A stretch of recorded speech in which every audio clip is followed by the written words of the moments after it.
اور کبھی خاموشی سے اپنا راستہ بدل لیا۔ یہ سب نظم کا حصہ تھا۔ کائنات میں کوئی چیز بے قابو نہیں تھی، حقیقی تباہی بھی ایک حد میں تھی۔ یہی وجہ ہے کہ اتنی وسیع کائنات کے باوجود زندگی کے لیے جگہ باقی رہی۔ اب ایک خاص کہکشاں آہستہ آہستہ اپنی پہچان بنانے لگی۔ وہ کہکشاں جس کے باجو گھومتے ہوئے ایک متوازن شکل اختیار کر رہے تھے، یہی وہ کہکشاں تھی جس کے ایک کنارے پر ایک نسبتاً پرسکون علاقہ موجود تھا۔ نہ بہت زیادہ ستارے، نہ بہت کم، نہ شدید تابکاری، نہ مکمل تاریکی۔ یہ علاقہ آگے چل کر کائنات کی سب سے اہم جگہ بننے والا تھا، لیکن اس وقت یہ صرف ایک خاموش گوشہ تھا۔ اسی گوشے میں ایک دن ایک ستارہ بننے والا تھا، ایک ایسا ستارہ جو نہ بہت بڑا ہو، نہ بہت چھوٹا، نہ بہت تیز جلے، نہ جلد بجھے، ایک متوازن ستارہ۔ لیکن اس سے پہلے کائنات کو ایک اور مرحلہ طے کرنا تھا۔ کہکشاؤں کے بعد نظاموں کا مرحلہ، یعنی ستاروں کے گرد مداروں کا بننا۔ یہ مرحلہ بے حد نازک تھا۔ اگر کشش ذرا سی زیادہ ہوتی تو سب کچھ ستارے میں گر جاتا، اور اگر کشش ذرا سی کم ہوتی تو سب کچھ بکھر جاتا۔ لیکن ایسا نہیں ہوا، کیونکہ جس ذات نے کشش رکھی تھی اسی نے اس کی حد بھی مقرر کی تھی۔ یوں ستاروں کی گرد گردش شروع ہوئی۔ گردش نے چکروں کو جنم دیا، چکروں نے مدار بنائے، اور مداروں نے نظام۔ یہی نظام آگے چل کر سیاروں کو جنم دینے والا تھا۔ لیکن ابھی سیارے مکمل نہیں تھے۔ ابھی وہ گرد و غبار تھے، پتھر تھے، ٹھنڈا اور گرم مادہ تھا۔ یہ مادہ آہستہ آہستہ اکٹھا ہو رہا تھا، کبھی ٹکرا کر، کبھی جڑ کر، اور کبھی خاموشی سے ایک دوسرے کے ساتھ ہم آہنگ ہو کر۔ یہ سب صبر کے ساتھ ہو رہا تھا۔ کائنات میں کوئی جلدی نہیں تھی، کیونکہ جس نے وقت بنایا تھا وہ اس کا محتاج نہیں تھا۔ یہ مرحلے انسانی نظر سے بورنگ لگ سکتا ہے، لیکن یہی وہ مرحلہ تھا جس میں بنیاد رکھی جا رہی تھی۔ اگر یہاں ذرا سی بھی بے ترتیبی ہوتی تو آگے چل کر زندگی ممکن نہ ہوتی۔ اسی لیے یہ مرحلہ سب سے زیادہ محتاط تھا۔ ستارے اپنی جگہ قائم رہے، مدار اپنی حد میں رہے، اور کائنات اپنے توازن پر قائم رہی۔ اب سب کچھ تیار ہو رہا تھا اگلے بڑے قدم کے لیے، وہ قدم جس میں ایک سیارہ دوسروں سے مختلف بننے والا تھا۔ لیکن اس کہانی کا وہ باب ابھی نہیں کھلتا، کیونکہ ابھی ہمیں کہکشاؤں کے اس نظم کو سمجھنا تھا جو زندگی سے پہلے لازمی تھا۔ یہی نظم، یہی توازن، یہی حساب آگے چل کر زمین کو زندہ رکھنے والا تھا۔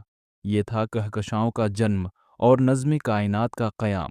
اب کائنات صرف خوبصورت نہیں تھی، یہ قابل سکونت بننے کے قریب تھی۔ اور یہی وہ لمحہ تھا جہاں تخلیق اپنے اگلے مقصد کی طرف خاموشی سے قدم بڑھا رہی تھی۔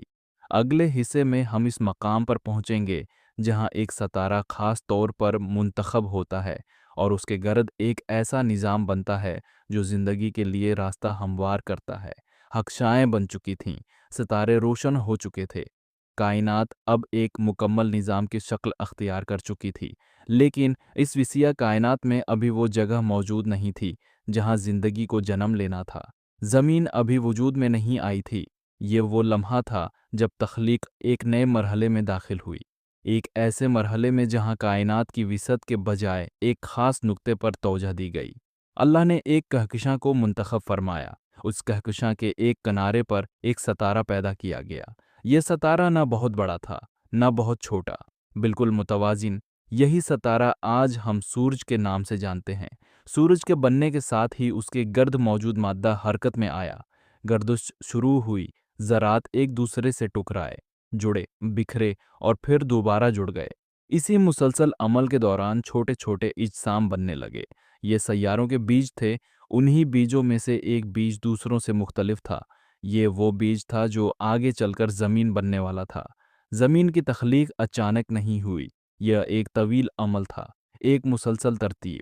قرآن ہمیں بتاتا ہے کہ اللہ نے زمین اور آسمان 6 دن میں پیدا کیے۔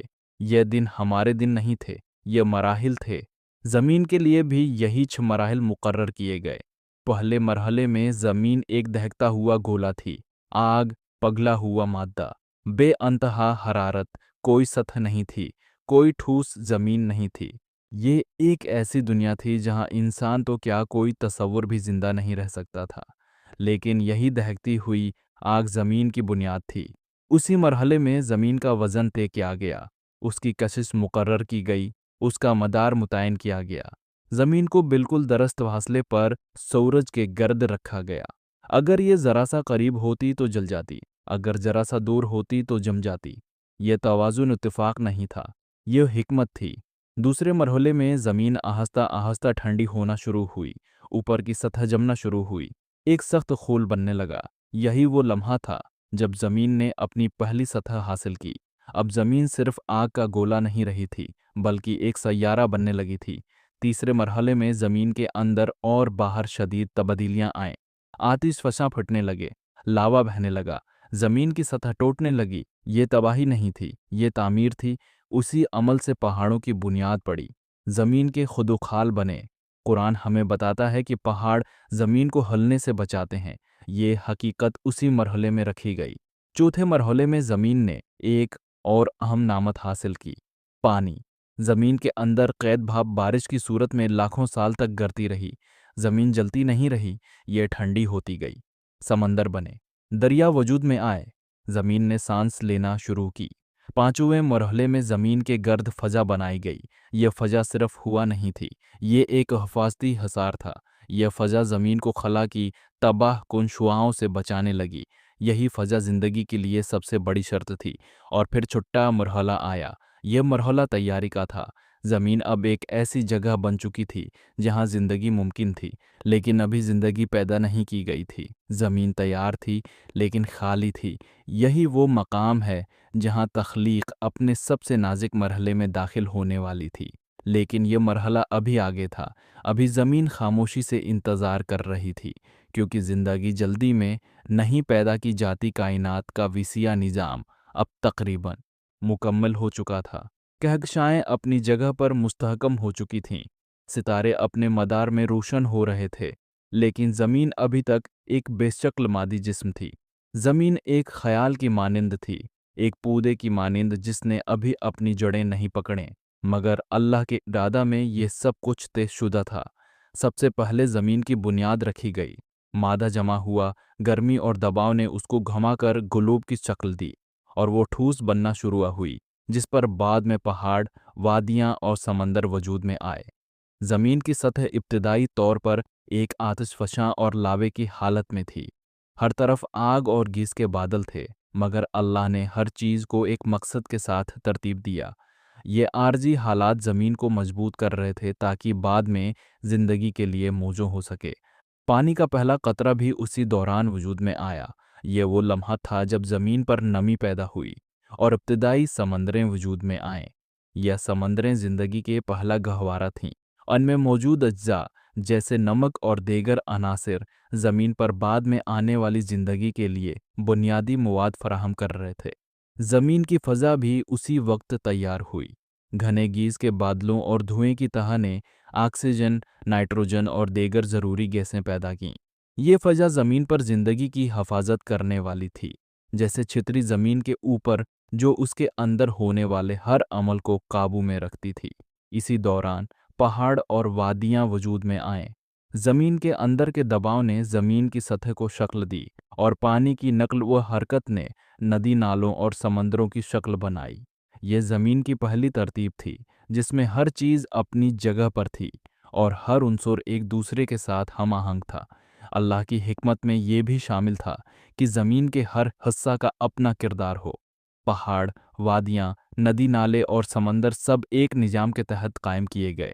یہ نظام بعد میں زندگی کے لیے لازمی تھا۔ زمین کا درجہ حرارت بھی ایسا رکھا گیا کہ وہ نہ بہت زیادہ گرم ہو نہ بہت زیادہ سرد۔ یہ نرمی زندگی کے لیے موزوں ماحول پیدا کر رہی تھی، اور اس طرح زمین نے انسان کے آنے سے پہلے اپنے آپ کو تیار کیا۔ اب زمین پر روشنی اور اندھیرے کا نظام قائم ہوا۔ سورج، جو کہ ابھی صرف ایک نیا ستارہ تھا، اپنے مدار میں مستحکم ہوا، زمین کے گرد گھومنے لگا، اور دن اور رات کے مراحل پیدا ہوئے۔ یہ دن اور رات نہ صرف وقت کی پیمائش کے لیے تھے، بلکہ زمین پر زندگی کی ترتیب کے لیے بھی ضروری تھے۔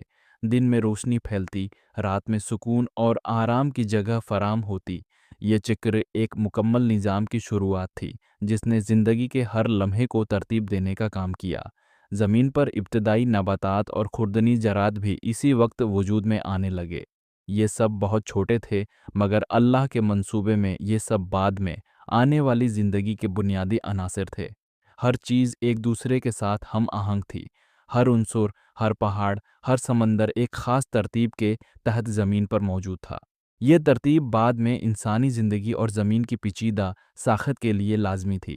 اب زمین ایک مکمل نظام میں بدل رہی تھی، جہاں حرارت، پانی، ہوا اور زمین کی سطح سب ایک دوسرے کے ساتھ ہم آہنگ تھے، تیار ہو رہے تھے تاکہ زندگی کی پہلی سانس لے سکیں۔ یہ وہ وقت تھا جب زمین نے اپنے اندر وہ سب کچھ اٹھا کر لیا جو زندگی کی تخلیق کے لیے ضروری تھا۔ اب باقی تھا صرف زندگی کے ابتدائی ذرات کا آنا اور اللہ کے حکم سے زندگی کا پہلا مرحلہ شروع ہونا۔ زمین نے اپنی ابتدائی شکل اختیار کر لی تھی، اور فضا، پانی، پہاڑ اور وادیاں اپنے مقام پر مستحکم ہو چکی تھیں۔ اب اللہ کی تخلیق کا اگلا مرحلہ شروع ہونے والا تھا، جس میں زندگی کی بنیاد رکھنا تھا۔ سب سے پہلے پانی میں زندگی کے ابتدائی ذرات وجود میں آئے۔ یہ نہ صرف بنیادی کیمیائی عناصر تھے، بلکہ وہ ذرات تھے جو بعد میں پیچیدہ حیاتیاتی نظام میں تبدیل ہونے والے تھے۔ پانی کے اندر چھوٹے چھوٹے خلیے بنتے اور تقسیم ہوتے، اور ہر خلیہ اپنی جگہ پر قدرتی نظام کے تحت حرکت کر رہا تھا۔ یہ وہ لمحہ تھا جب زمین کے سمندر زندگی کی پہلی گونج محسوس کرنے لگے۔ یہاں ہر عنصر، ہر مالیکیول اور ہر ذرہ اپنے مقررہ کام پر تھا۔ کاربن، ہائیڈروجن، نائٹروجن اور آکسیجن ایک دوسرے سے جڑنے لگے اور پیچیدہ مالیکیولز بن گئے۔ یہ مالیکیولز بعد میں پروٹین، ڈی این اے اور دیگر جانداروں کے بنیادی اجزاء بن گئے۔ زمین کے مختلف حصے جیسے گہرے سمندر، کنارے کے پانی اور جھیلیں، ہر ایک اپنی مخصوص خصوصیات کے ساتھ زندگی کو پروان چڑھانے کے لیے تیار ہو رہی تھیں۔ پانی کے درجہ حرارت، اس کی حرکت اور اس میں حل شدہ عناصر، سب کچھ اس طرح ترتیب دیے گئے کہ زندگی کے ابتدائی خلیے وہاں زندہ رہ سکیں۔ زمین پر زمین کی سطح بھی اپنی جگہ مستحکم ہو گئی تھی۔ پہاڑ اور وادیاں نہ صرف زمین کی ساخت کو مضبوط کر رہے تھے، بلکہ وہ بعد میں انسانی زندگی اور نباتات کی ترقی کے لیے قدرتی ماحول فراہم کر رہے تھے۔ ہر پہاڑ، ہر وادی اور ہر ندی قدرت کی حکمت کے تحت تھی۔ یہ زمین کے نظام کی تکمیل تھی۔ اب وقت آیا کہ زمین کے اوپر پہلی نباتاتی زندگی کا آغاز ہو۔ چھوٹے چھوٹے نباتاتی خلیے زمین کے کنارے، جھیلوں اور سمندروں میں پیدا ہوئے۔ یہ نباتاتی زندگی زمین کے آکسیجن اور دیگر گیسوں کے توازن کے لیے ضروری تھی۔ زمین پر موجود یہ سب نباتات ابتدائی ماحول کے لیے نہایت اہم تھیں۔ ابتدائی نباتات کی موجودگی نے زمین پر روشنی کے نظام کو بھی متاثر کیا۔ دن اور رات کے چوکر نے ان نباتات کو بڑھنے اور پیداوار دینے کے لیے موزوں بنایا۔ سورج کی روشنی نے زمین پر زندگی کو توانائی دی، اور رات کی سردی نے زمین پر حیاتیاتی نظام کے توازن کو برقرار رکھا۔ یہ وہ لمحہ تھا جب زمین کے ماحول اور زندگی کے اجزاء ایک دوسرے کے ساتھ ہم آہنگ ہو گئے۔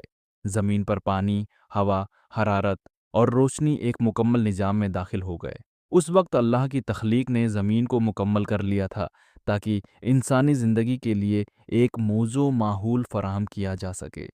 اب زمین پر پیچیدہ جانداروں کا جنم لینا باقی تھا۔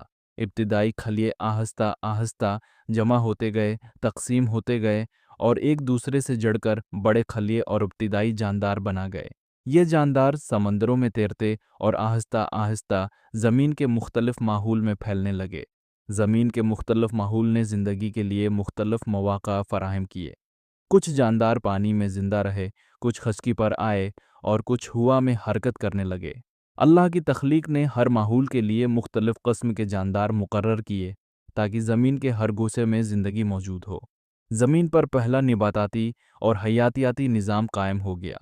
پانی، ہوا، حرارت اور زمین کی سطح سب ایک دوسرے کے ساتھ ہم آہنگ تھے۔ زمین کے ہر گوشے میں زندگی کا آغاز ہو گیا تھا۔ اس دوران زمین کے کچھ حصے زمین پر موجود سمندروں کے پانی کی حرکت کے باعث مختلف قسم کے معدنیات اور عناصر کو جمع کر رہے تھے۔ یہ عناصر بعد میں پیچیدہ جانداروں کے لیے ضروری تھے۔ ہر پہاڑ، ہر وادی، ہر سمندر ایک مخصوص مقصد کے تحت کام کر رہا تھا۔ زمین کی سطح پر زندگی کا یہ آغاز نہایت مضبوط اور منصوبہ بند تھا۔ اللہ کی حکمت کے تحت ہر چیز اپنی جگہ پر تھی، اور ہر چیز کے اندر زندگی کے لیے مخصوص توانائی موجود تھی۔ اب زمین پر ابتدائی جاندار نہ صرف موجود تھے بلکہ وہ بڑھنے اور پھیلنے لگے۔ پانی میں زندگی کی پہلی لہریں پیدا ہو گئیں، نباتات زمین پر پھیلنے لگیں اور ابتدائی ماحول مکمل طور پر زندگی کے لیے تیار ہو گیا۔ زمین کی تخلیق کا یہ مرحلہ انسان کی آمد کے لیے بنیادی تھا۔ زمین کا ہر گوشہ، ہر عنصر اور ہر جاندار بعد میں انسان کی زندگی کے لیے ضروری تھا۔ زمین نے اپنی تمام خصوصیات کے ساتھ ایک مکمل نظام اختیار کیا، اور یہ نظام آگے چل کر انسان اور دیگر جانداروں کے لیے محفوظ اور مضبوط ثابت ہوا۔ یہ وہ مرحلہ تھا جس میں زمین نے اپنی آخری تیاری مکمل کی۔ زمین کے پہاڑ، وادیاں، سمندر، پانی، نباتات، ابتدائی جاندار، روشنی اور حرارت سب ایک ہم آہنگ نظام میں شامل ہو گئے۔ اب زمین انسان کی آمد کے لیے تیار تھی۔ زمین پر زندگی کی بنیاد رکھی جا چکی تھی۔ پانی، ہوا، نباتات اور ابتدائی جاندار موجود تھے، لیکن ابھی ایک اور اہم عنصر باقی تھا جو زمین کو مکمل کرتا۔ وہ عنصر تھا سورج، ہماری زندگی کا سب سے بڑا مرکز۔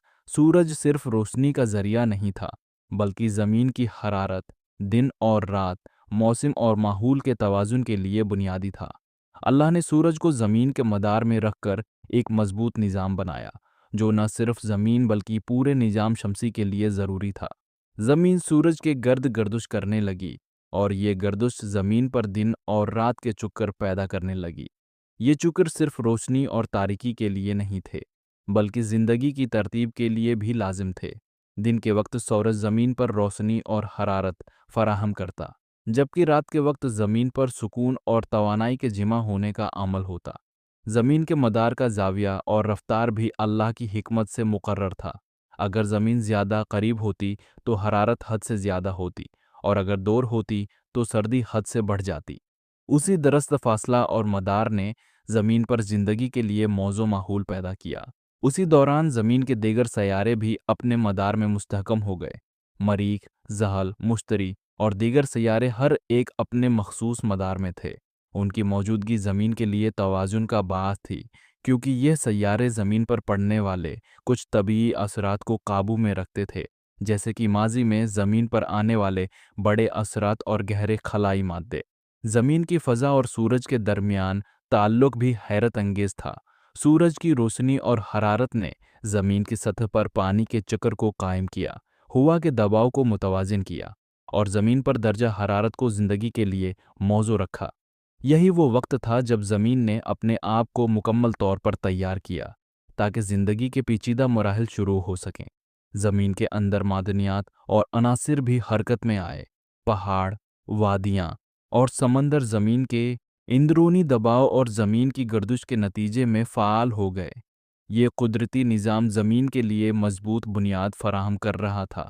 اب وقت آیا کہ زمین پر زیادہ پیچیدہ جاندار وجود میں آئیں۔ ابتدائی نباتات اور خلیات ایک دوسرے کے ساتھ مل کر ایک مضبوط حیاتیاتی نظام بناتے گئے۔ پانی میں پہلے پلانکٹن، پھر چھوٹے جاندار اور پھر بڑے جاندار پیدا ہوئے۔ زمین پر ماحول ہر طرح کی زندگی کے لیے تیار تھا۔ زمین کے کنارے اور سمندری جھیلوں میں ابتدائی نباتات بڑھتی رہیں اور یہ نباتات زمین پر آکسیجن پیدا کرنے لگے۔ زمین کی فضا میں آکسیجن بڑھنے سے زمین پر مزید پیچیدہ زندگی کے لیے ماحول تیار ہوا۔ زمین کے پہاڑ، وادیاں اور زمین کی سطح پر پانی کی حرکت نے مختلف ماحول پیدا کیے۔ یہ ماحول بعد میں مختلف قسم کے جانداروں کی نمو کے لیے موزوں تھا۔ کچھ جاندار پانی میں رہنے لگے، کچھ خشکی پر آئے اور کچھ ہوا میں حرکت کرنے لگے۔ یہ سب نظام مکمل ہونے کے بعد زمین ایک محفوظ اور مستحکم سیارہ بن گئی جہاں زندگی پروان چڑھ سکتی تھی۔ اللہ کے حکم سے زمین پر تمام عناصر اور سیارے ایک متوازن نظام میں آ گئے تاکہ انسان کی تخلیق کے لیے ایک مکمل گھر موجود ہو۔ اب زمین پر زندگی کے لیے سب کچھ تیار تھا، لیکن ابھی انسان نہیں آیا تھا۔ زمین نے اپنی تمام ضروریات پوری کر لیں اور نظام شمسی میں سورج اور دیگر سیارے اپنی جگہ مستحکم ہو گئے۔ یا وہ لمحہ تھا جب زمین پر زندگی کے اگلے مراحل شروع ہونے والے تھے، جہاں خلیات سے جاندار، نباتات سے جنگلات اور پانی سے سمندری حیاتیات جنم لیں گی۔ زمین اور سورج کا یہ نظام انسانی زندگی کے لیے ایک مثالی ماحول فراہم کرنے لگا۔ زمین پر ابتدائی زندگی کے عناصر پہلے ہی موجود تھے۔ پانی میں خلیات بنتے، نباتات زمین پر پھیل رہی تھیں اور ابتدائی ماحول مکمل ہو رہا تھا۔ لیکن زندگی کے لیے مزید پیچیدہ مراحل باقی تھے۔ اللہ نے زمین اور سورج کے درمیان تعلق کو ایک بہترین نظام میں قائم کیا تاکہ زندگی ہر حال میں برقرار رہے۔ زمین کے گرد سورج کی روشنی ایک مستقل توانائی فراہم کر رہی تھی جو زمین پر پانی کے چکر کو برقرار رکھ رہی تھی، ہوا کی گردش کو متوازن کر رہی تھی اور زمین کی سطح پر درجہ حرارت کو زندگی کے لیے موزوں بنا رہی تھی۔ یہی وہ نظام تھا جس نے زمین پر سب سے پہلے جانداروں کی بقا کو یقینی بنایا۔ زمین پر پانی کے اندر ابتدائی حیاتیات جمع ہونے لگے۔ پلانکٹن، چھوٹے جاندار اور دیگر مائکروسکوپ خلیات زندگی کے پہلے مراحل کی نمائندگی کر رہے تھے۔ یہ خلیات اپنی تقسیم اور نمو کے ذریعے پیچیدہ حیاتی نظام کی بنیاد رکھ رہے تھے۔ زمین کی سطح پر نباتات بڑھنے لگے۔ سب سے پہلے چھوٹے، سادہ نباتات جیسے سمندری ہری جاندار پیدا ہوئے جنہوں نے زمین کی آکسیجن پیدا کرنے کی صلاحیت کو بڑھایا۔ یہ آکسیجن زمین کی فضا میں ایک توازن پیدا کر رہی تھی جو مستقبل میں پیچیدہ جانداروں اور انسانی زندگی کے لیے نہایت ضروری تھی۔ زمین کے مختلف ماحول میں جیسے سمندر، جھیلیں، کنارے اور زمین کی مختلف سطحیں زندگی کے لیے مختلف مواقع فراہم کر رہی تھیں۔ کچھ جاندار پانی میں ترقی پا رہے تھے، کچھ خشکی پر اور کچھ ہوا میں حرکت کر رہے تھے۔ اللہ کی تخلیق نے ہر جاندار کو اس ماحول کے مطابق تیار کیا تھا جس میں وہ سب سے بہتر زندہ رہ سکتا تھا۔ زمین پر پہاڑ، وادیاں اور ندی نالے ایک قدرتی نظام کے تحت کام کر رہے تھے۔ یہ ماحول صرف زمین کی جمالیات کے لیے نہیں تھا بلکہ زندگی کی بقا اور نمو کے لیے بھی ضروری تھا۔ ہر پہاڑ، ہر وادی اور ہر ندی کا اپنا کردار تھا جو زمین پر زندگی کے لیے توازن برقرار رکھ رہا تھا۔ زمین کے اندر موجود معدنیات اور عناصر بھی زمین کی گردش اور سمندر کے پانی کی حرکت کے نتیجے میں ایک دوسرے کے ساتھ ہم آہنگ ہو گئے۔ یہ عناصر بعد میں پیچیدہ جانداروں کے لیے ضروری غذائیت فراہم کرنے والے تھے۔ زمین کا ہر گوشہ زندگی کی بقا کے لیے تیار ہو گیا تھا۔ زمین پر ابتدائی حیاتیات کے ساتھ ساتھ پانی کے اندر اور زمین کی سطح پر پیچیدہ جاندار بھی وجود میں آنے لگے۔ ابتدائی خلیات مل کر بڑے خلیے بناتے اور بڑے خلیے ایک دوسرے کے ساتھ جڑ کر ابتدائی جاندار کی شکل اختیار کرتے۔ یہ عمل لاکھوں سالوں میں آہستہ آہستہ ہوا اور ہر مرحلہ اللہ کے مقرر کردہ قانون کے مطابق مکمل ہوتا گیا۔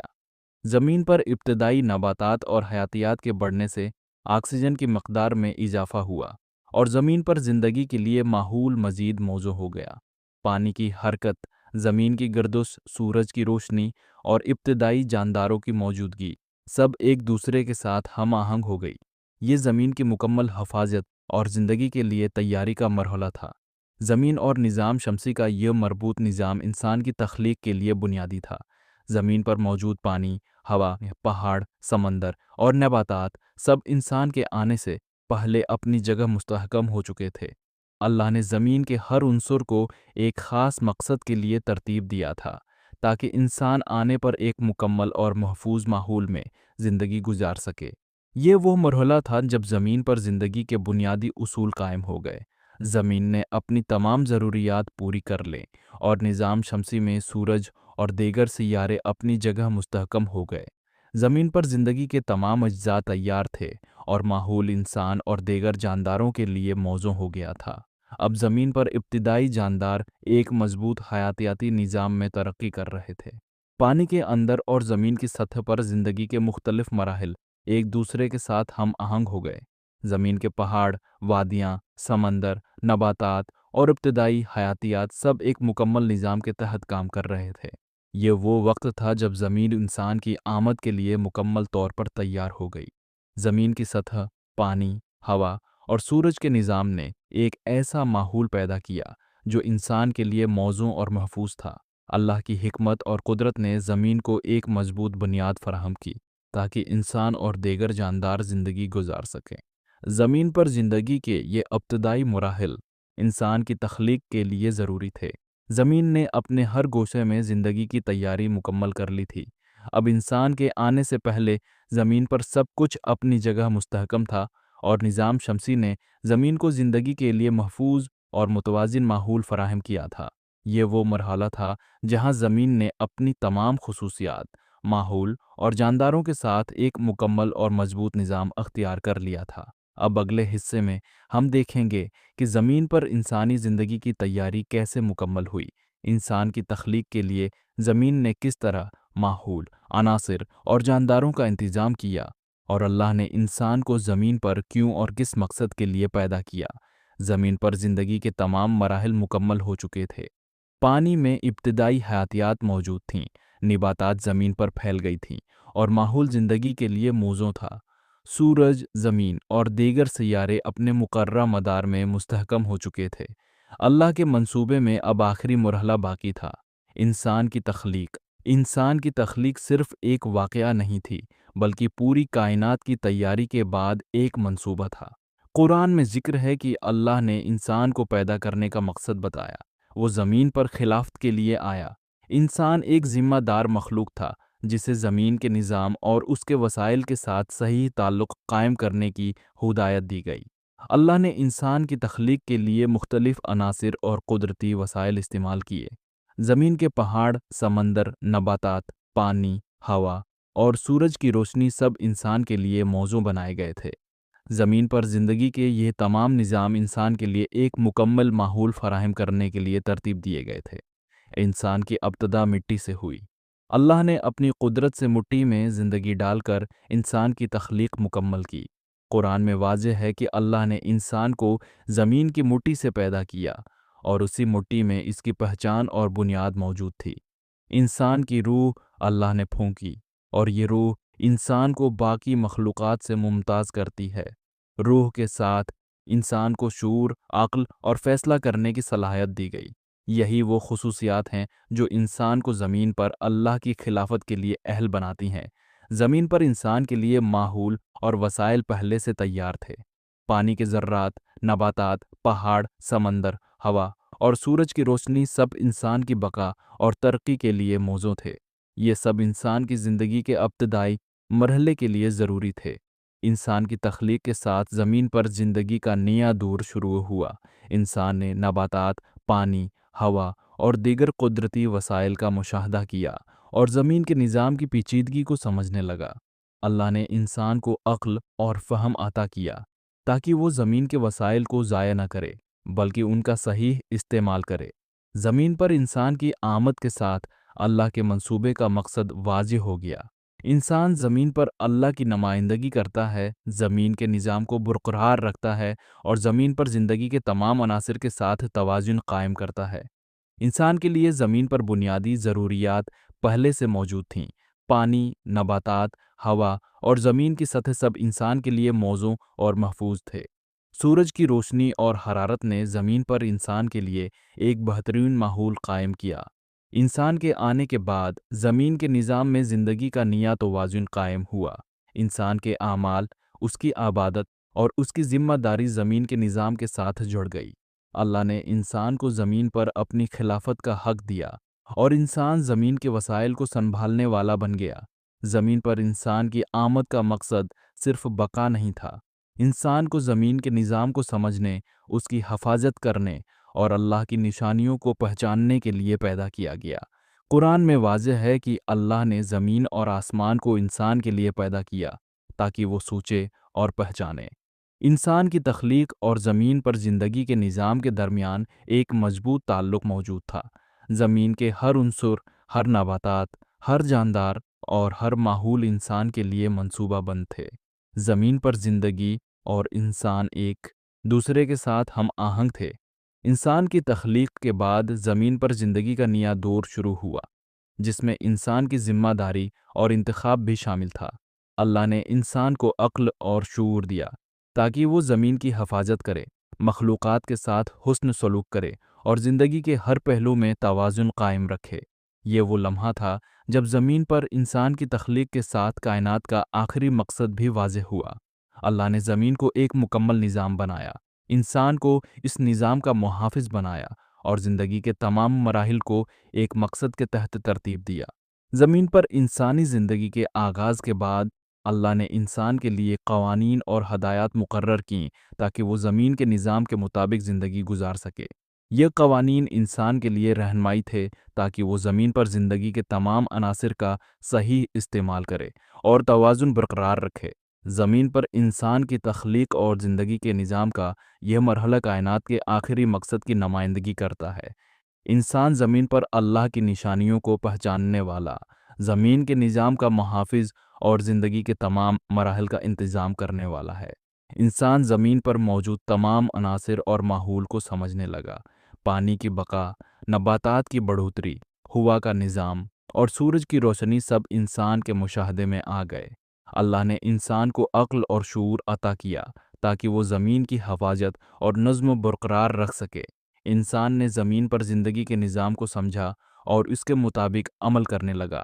پہاڑ، وادیاں، سمندر، ندی نالے، سورج اور چاند سب انسان کی زندگی کے لیے اہم وسائل تھے۔